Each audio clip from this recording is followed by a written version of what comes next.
Let's talk about team capabilities.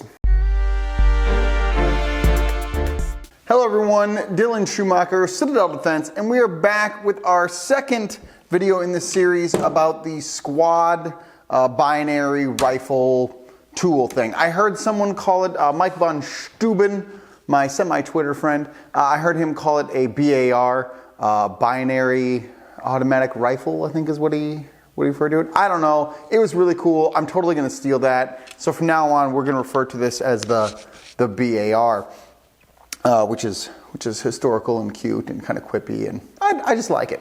In the very first video in the series, we talked about the rifle in and of itself and how I put this together. And if you're interested in that, you can go back and take a look at that and find out what makes the rifle and so special. In the second iteration here, we're going to talk about feeding the rifle and how are we going to keep this thing up and running. And there are currently kind of two paths that I am experimenting with, and so we're gonna go through that and take a look. So the very first path that I'm going to be experimenting with here to feed the rifle is the D60 path, right? So we have one in the gun.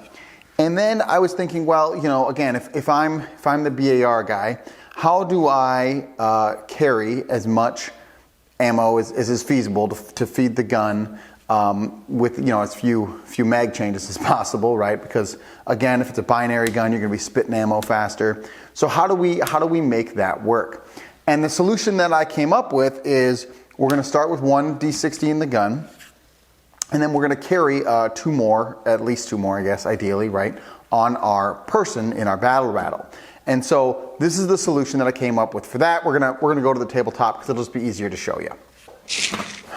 So I hope it comes as no surprise to you that I ended up choosing the Spectre chest rig because it's my chest rig, and this is just one of the ways you can configure it. But one of the things that we're going to do is, of course, we're going to run 6 mags up front, right?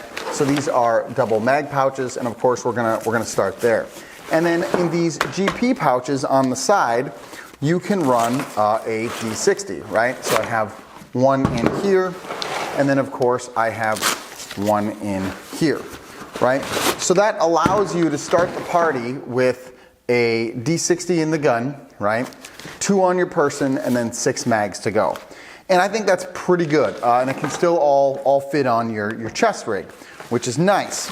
I will say back in here I also still have the blade, and I still have this is a Baofeng UV5R with a stubby antenna and extended battery. And that did fit in there. I thought it was a little bit tight. If I was going to run this, I probably won't have the mag in with the radio, but you could do it if you really wanted, it seems. So that's going to kind of be my starting load. So assuming that you're loading your magazines to 28 and you're starting with 3 D60s, that's 348 rounds to start the party, right? Which isn't a ton, you know, it's not like a 500 round belt or something like that, but it is more than, you know, what will be considered your standard loadout. So that's my first option. I'm going to try that one. That's the way I'm going to go. Now, the D60s themselves are fairly expensive, right? On the cheap, I think I got these for 90 bucks a pop, and I think I bought my first one for 120. Then I saw a deal, so I'm like, oh, I'm gonna get 2 more, right? Brownells, by the way. I like Brownells. So that's where I'm gonna start. But if, you know, this isn't viable, right, because this is super expensive, which I totally get that. The other option you can do is, you know, just the poor man's option, right, of stuffing as many mags as you can. So, for example here, right, we have the GP pouch, and we're just gonna see 1, 2, 3, I bet you I can fit 4 in here. 4, yeah. So you can fit 4 AR mags in the GP pouch pretty handedly, right? Fold that over. It's not going to Velcro perfect, but it's actually pretty close. Buckle it down. Now you're set to go. So, sweet irony, you know, you're pretty much, you can carry more ammo if you're just going to use the magazines, right? Now, I think I am going to start with the D60s because I like the idea of having less magazine changes, right? And I just like the idea of being able to have 60. But if you're just like after raw ammo capacity and you don't necessarily care about mag changes, well, you could put a D60 in the gun, right? You can have 6 mags here, 4 mags here, 4 mags here, so 8 plus 6. Now you're at 14 magazines, excuse me, plus 60 in the gun. I don't know what that is, but let's do the math.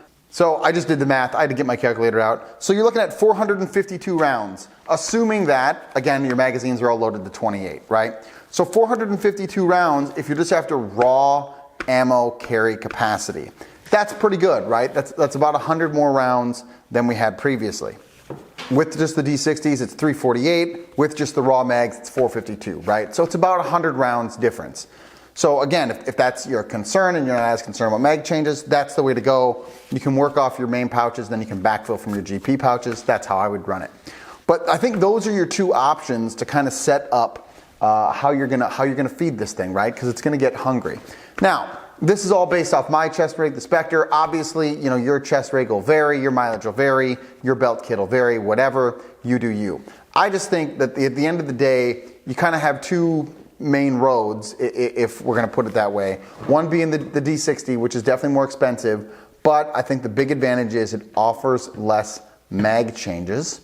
Or the second option just being, you know, again, raw mags. And in this case, you can carry actually more ammo if you just do raw mags.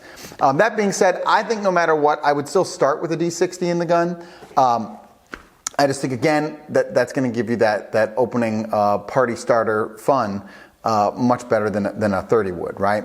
And you could even mix and match further, right? And you could start putting 40 round mags up here. The Spectre will take 40 in the main thing. Again, your chest rig, your whatever, your mileage will vary. But you could start with 640s. Probably wouldn't fit as well in the GP pouch, but you could do 640s up here. And that's gonna, you know, increase another 6 times 10, 60 more rounds. So now you're probably pushing 500 rounds to start if you wanted to run it that way. So again, as we develop this team capability, I'm less interested in like exact numbers and my specific loadout as much as I make this video to give you an idea of how you could make it work, right? How are you gonna feed it? And how are you going to carry as much ammo as you can without being overly burdensome, without being a nuisance, without rearranging your entire kit? Like, what are you gonna do in order to make this work if this is a capability and the road you want to start going down with your team, right? So my answer would be buy a Spectre and then max it out. So guys, I hope this gives you some ideas as we go down this BAR road. There are at least 2 more videos I want to do on the BAR. One is lubrication considerations, because I think that I found that is different and standard oil does not hold up. And I got some interesting stuff coming on that I think that you'll enjoy. And then the next consideration after that will be more like tactical, practical use, right? In sense of, well, how does this thing function within the team and how are we going to play it within the team, right? And I think we'll be probably copying some machine gun doctrine, some machine gun tactic from Big Army. I think we're going to modify it a little bit though. We're going to see. So next stage for me is to get out and use it more, and then I'll be able to report back to you with subsequent videos. So I hope you found this helpful, and we hope to catch you in the next one. Do brave deeds and endure.